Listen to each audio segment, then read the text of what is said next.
When I think about various seasons in my life, Come on.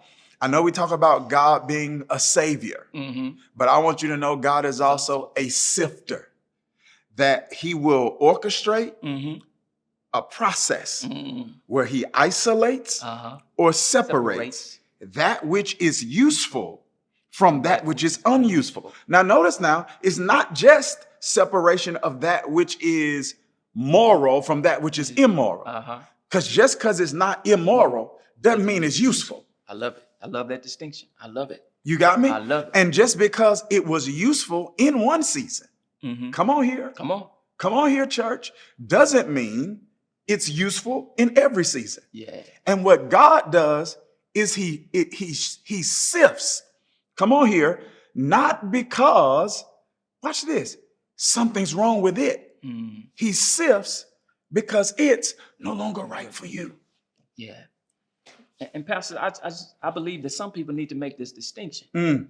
It may not be bad, but is it making you better?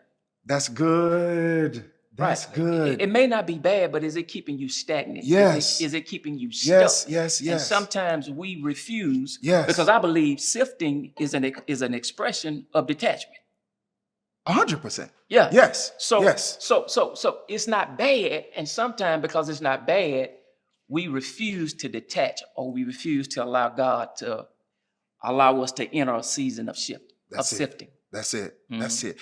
The question isn't, see, and here's what, earlier this year, I did a series called It's Up. And I talked about, and so it was about elevating the spiritual part of your life, right? And so I talked about this idea of spiritual settling. And I said, spiritual settling is the worst kind of settling because it's unconscious settling.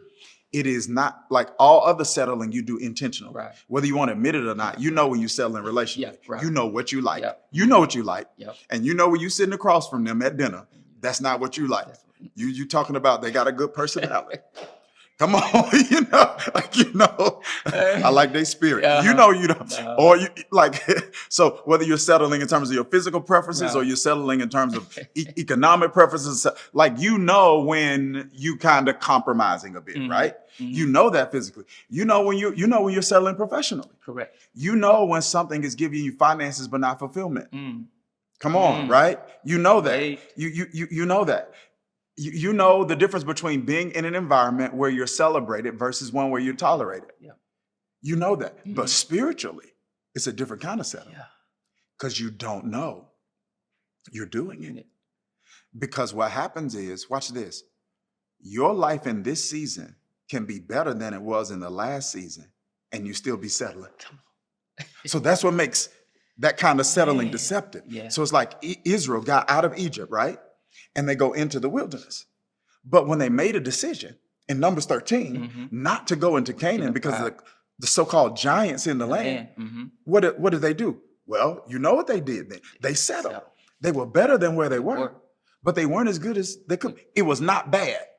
Correct. But it wasn't making them better. It wasn't making them better.